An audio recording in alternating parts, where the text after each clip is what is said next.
السلام علیکم ناظرین، ہائی ٹیک نیوز کے نیشنل اور انٹرنیشنل خبروں میں آپ کا خیر مقدم ہے۔ میں ہوں نیہا خان۔ نظر ڈالتے ہیں آج کی اہم خبروں پر۔ اسرائیل کے ایک اعلیٰ فوجی اہلکار نے انکشاف کیا ہے کہ اسرائیل کو توقع ہے کہ فوج جنوبی غزہ کی پٹی کے شہر خان یونس میں 3 سے 4 ہفتوں میں اپنا فوجی آپریشن ختم کر دے گی، اور رپورٹ کے مطابق اسرائیلی اہلکار نے کہا ہے کہ جنگ کا زیادہ شدت والا مرحلہ مزید 3 سے 4 ہفتوں تک جاری رہنے کا امکان ہے۔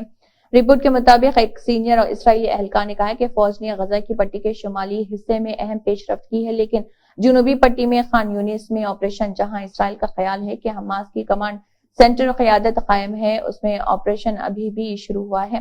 انہوں نے مزید کہا کہ امریکہ اسرائیل کو نکیل نہیں ڈال کر رہا اور نہ ہی اسے آپریشن روکنے کے لیے کوئی مخصوص ڈیڈ لائن دے رہا۔ اہلکار کا کہنا ہے کہ صدر جو بائیڈن کے انتظامیہ اور اسرائیل حکومت کے درمیان تنازع کا تعلق اسرائیل کی طرف سے غزہ جنگ کے مشکل ترین مرحلے کو ختم کرنے کے لیے مقرر کردہ ٹائم ٹیبل سے ہے۔ سعودی وزیر سیاحت احمد الخطیب نے کہا ہے کہ خلیج تعاون کونسل ممالک GCC نے مشترکہ سیاحتی ویزے کی منظوری دے دی۔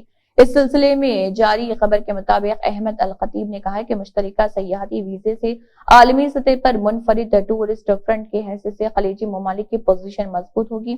انہوں نے کہا کہ مشترکہ ویزے سے خلیجی ممالک کے درمیان رابطے مؤثر انداز میں آگے بڑھیں گے۔ سعودی وزیر سیاحت نے کہا، مشترکہ سیاحتی خلیجی ویزے سے GCC ممالک کے درمیان سیاحوں اور مقیم غیر ملکیوں کو سیاحت کے لیے آمد و رفت میں سہولت ہوگی۔ مشترکہ سیاحتی ویزا سیاحت کے شعبے میں سرمایہ کاری کے نئے موقع پیدا کرے گا اور اس سے شرح نمو بڑھے گی۔ احمد الخطیب کا کہنا ہے کہ وزارت کی خواہش ہے خلیجی ممالک میں سیاحت کی وزارتوں کے درمیان تعاون مزید بڑھے تاکہ علاقے میں معیشت اور سیاحت کو فروغ حاصل ہو سکے۔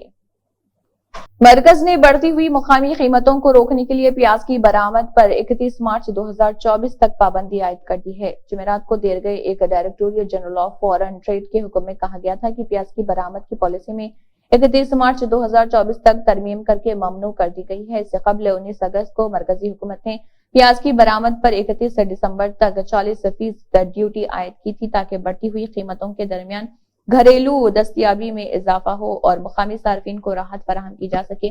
اپنے حکم میں DGFT نے یہ بھی کہا ہے کہ تاہم پیاز کی برآمدات کی اجازت حکومت کی طرف سے ان کی درخواست کی بنیاد پر دوسرے ممالک کو دی گئی اجازت کی بنیاد پر دی جائے گی، اور وہ کھیپ جن کی لوڈنگ تازہ نوٹیفیکیشن سے پہلے شروع ہو چکی تھی ان کو برآمد کرنے کی اجازت ہے۔ شائع خبر کے مطابق 31 مارچ 2024 تک پیاز کی برآمد پر پابندی کے مرکز کے اعلان کے جواب میں مہاراشٹر کے ناسک ضلع میں کسان سڑکوں پر نکل آئے۔ ممبئی، آگرہ، قومی شاہراہ کو 3 مقامات پر بلاک کر دیا اور نیلامی میں خلل ڈالا۔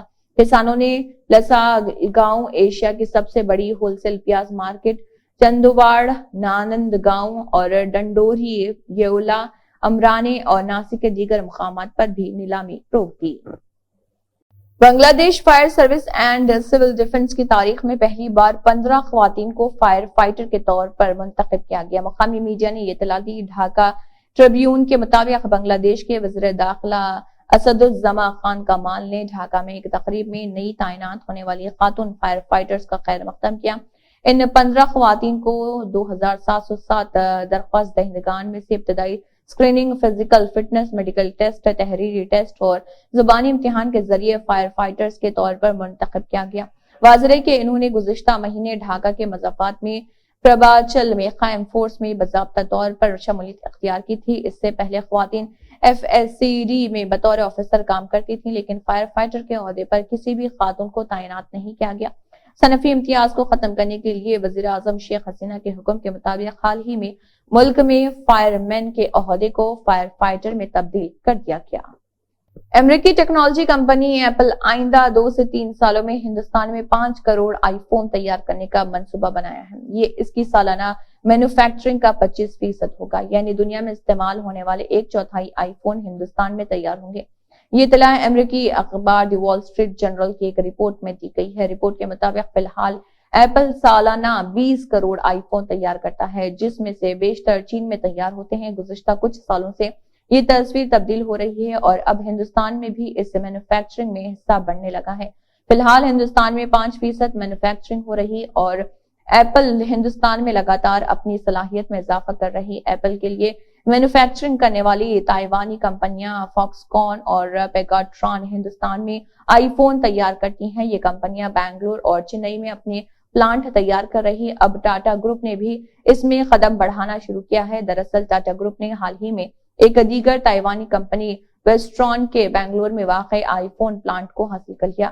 بلومبرگ کی رپورٹ کے مطابق اب ٹاٹا گروپ تمل ناڈو کے ہوسور میں ایک بڑا آئی فون اسمبلی پلانٹ تعمیر کرنے کا منصوبہ بنا رہا، جس میں 20 آئی فون اسمبلی لائن ہوں گی۔ اس کے علاوہ آئندہ 2 سالوں کے اندر 50,000 لوگوں کو روزگار فراہم کیا جائے گا اور پلانٹ کو آئندہ 1 سے 1.5 سال میں شروع کرنے کا ہدف رکھا گیا۔ اس قدم سے ٹاٹا کی ایپل کے ساتھ شراکت داری مضبوط ہوگی، جس کے پاس پہلے سے ہی کرناٹک میں ایک آئی فون فیکٹری ہے۔ خیال رہے کہ گزشتہ کچھ سالوں میں ایپل رفتہ رفتہ ہندوستان پر اپنا انحصار بڑھا رہا۔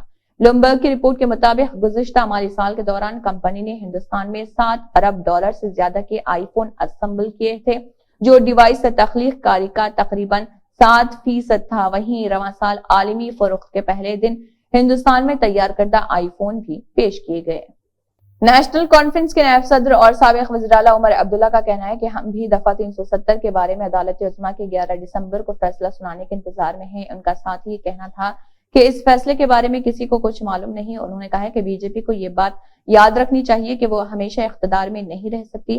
موصوف سابق وزیر اعلیٰ نے ان باتوں کا اظہار جنوبی کشمیر کے ضلع کلگام کے دیوسر علاقے میں نامہ نگاروں کے سوالوں کے جواب دینے کے دوران کیا۔ عدالت عظمیٰ کے دفعہ 370 کے بارے میں 11 دسمبر کو فیصلہ سنانے کے متعلق پوچھے جانے پر ان کا کہنا تھا کہ کیا فیصلہ ہوگا اس کے بارے میں کسی کو کچھ معلوم نہیں ہے۔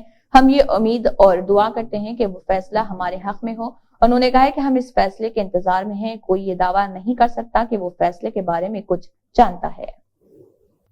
اسی کے ساتھ ہائی ٹیک نیوز کے نیشنل اور انٹرنیشنل خبریں اختتام کو پہنچتے ہیں۔ اللہ حافظ۔